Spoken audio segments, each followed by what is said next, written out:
Hello दोस्तों। तो technical SEO के पार्ट वन में हमने crawling, indexing, speed fix, robot TXT, site map के बारे में बात की थी। तो आज हम पार्ट टू में कोर वेब विटल और अदर एलिमेंट्स के बारे में बात करेंगे। तो पहले चलते हैं कोर वेब विटल के बारे में कि कोर वेब विटल एक्चुअली होता क्या है। तो कोर वेब विटल के तीन पार्ट होते हैं कि एलसीपी, आईएनपी, सीएलएस, और उसके फुल फॉर्म आप यहाँ पे देख सकते हो। और एलसीपी, आईएनपी और सीएलएस तीनों के अलग अलग जो पैरामीटर्स है वो रहते हैं। तो हम पहले एलसीपी की बात करेंगे। तो एलसीपी है कि अगर आपकी कोई हीरो इमेज है, वो हीरो इमेज लोड होने में टाइम लगता है। मान लीजिए कि आपके वेब पेज पे हीरो इमेज, यानी जब भी वेब पेज आप ओपन करते हो तो वेब पेज पे पहले ही बड़ी इमेज आती है, बैनर आता है, तो उसको हीरो हीरो इमेज बोला जाता है। तो हीरो इमेज जब लोड होती है तो यहाँ पे एलसीपी प्रॉब्लम शुरू होता है कि कितनी हैवी हीरो इमेज आपने लगाई हुई है। तो बहुत सारे अलग अलग इसमें इश्यूज होते हैं कि रिजोल्यूशन इमेज जो होती है वो कैमरा से ली हुई होती है, या फाइल फॉर्मेट ठीक नहीं होता है, ऑप्टिमाइजेशन ठीक से नहीं हुआ होता है, या फिर रिस्पॉन्सिव इमेज नहीं है। ये बहुत सारी जो कॉमन मिस्टेक होती है जो हमने करी हुई होती है, तो उसके बेस पे एलसीपी क्राउड होता है। तो अगर उसमें बात करें कि इसको फिक्स कैसे किया जाए, तो यहाँ पे आप देख सकते हो कि इमेज को फिक्स करने के लिए भी तीन पैरामीटर्स हमने यहाँ पे लगाए हुए हैं। कंप्रेस को सॉरी इमेज को कंप्रेस किया जाता है, वेब पी पे हम स्विच कर सकते हैं। तो यहाँ पे वेब पी में जो स्विच करते हैं तो ये मॉडर्न फॉर्मेट है, और उसमें 25 to 35% स्मॉलर इमेज बन जाती है, लेकिन क्वालिटी मेंटेन रहती है। पहले भी हमने बात करी थी कि लेजी लोडिंग है उसको इम्प्लीमेंट करना है, और उसके बेस पे हमको जो हमारी स्पीड है उस इम्प्रूव करते हैं। तो ऑप्टिमाइजेशन के पहले जो फाइल साइज थी, टाइम था, वो एलसीबी था, वो कैसा था, और ऑप्टिमाइजेशन के बाद आप देख सकते हो कि टाइम क्या है और स्कोर क्या है। तो आगे जैसे हम बात करें कि सीएलएस प्रॉब्लम और element shift during the page load, यानी कि इससे क्या होता है, कॉज क्या है और इसके इम्पैक्ट क्या आते हैं। तो यहाँ पे मैंने कुछ कॉज निकाले हुए हैं कि image without defined dimensions ads injected dynamically, web font causing text reflow, embed loading externally. तो यहाँ पे ये जो कॉज है उसके बेस पे कुछ इम्पैक्ट आती है कि भाई क्लिक रॉन्ग हो जाता है, रीडिंग ठीक से नहीं होता है, बाउंस रेट भी बढ़ता है।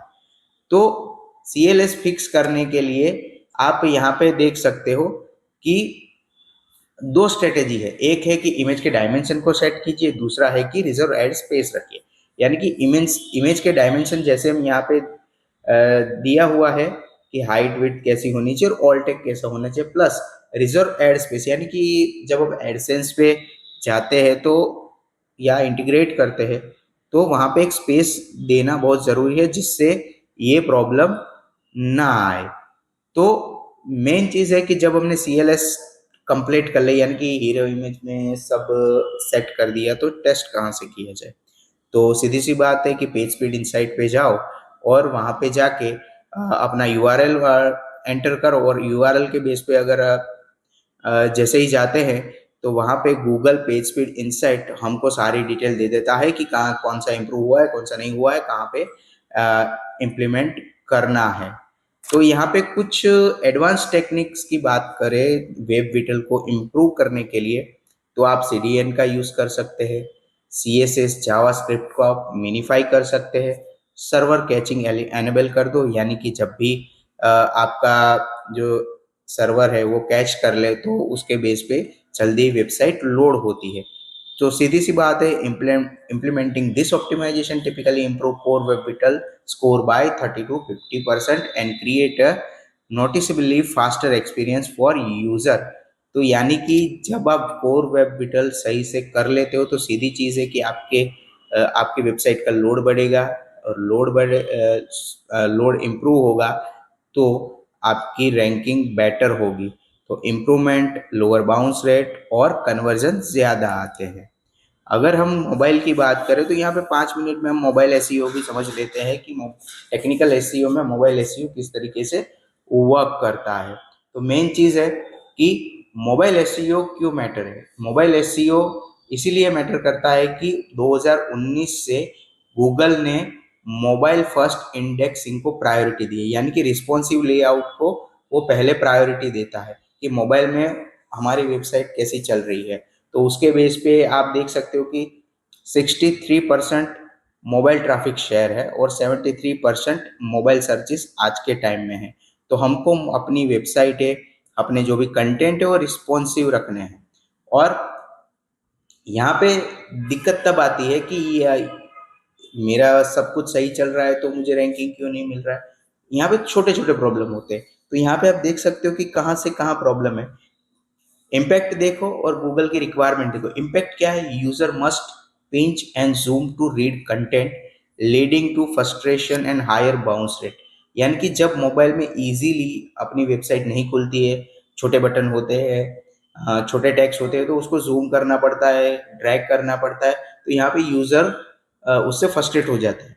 और इससे क्या होता है, वो कभी कभी पूरी वेबसाइट नेविगेट नहीं करता है और चला जाता है, बाउंस रेट बढ़ता है। तो रिक्वायरमेंट यही है गूगल की कि आपकी जो मोबाइल साइट है वो प्रॉपर वर्क करनी चाहिए। और यहाँ पे टाइपोग्राफी की बात है कि भाई टाइपोग्राफी कैसे ठीक करी जाए। तो उसके जो भी हमारे टैग्स है, ठीक है, CSS है, उसको इम्प्रूव करना है, रिस्पॉन्सिव थीम को अपडेट रखना है, ये सारी चीज़ें। इसके बेस पे हमारा जो वेबसाइट का लोडिंग स्पीड है वो कम होगा।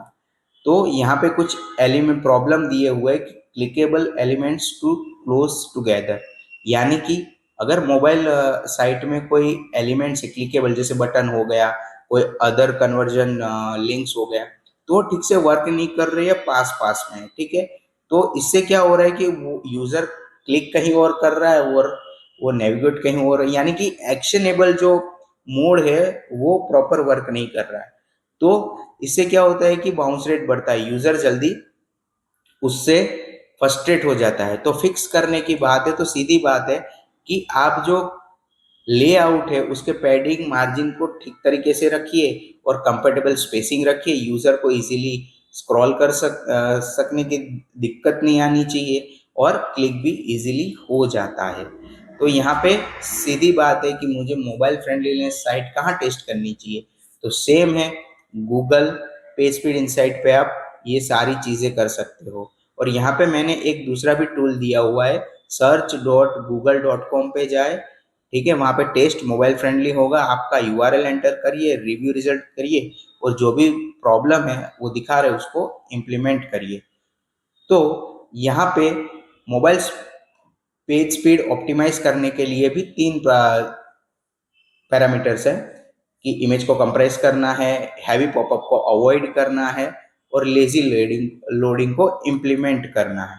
तो यहाँ पे responsive plus fast is equal to mobile SEO is success. तो टेक्निकल SEO में मोबाइल SEO जो हमारा है वो इजीली इम्प्रूव होता है, इम्प्लीमेंट होता है और प्लस अच्छी तरीके से वर्क करता है। तो आज के सेशन में दोस्तों बस इतना ही। पार्ट 3 में हम दूसरे एलिमेंट के बारे में बात करेंगे।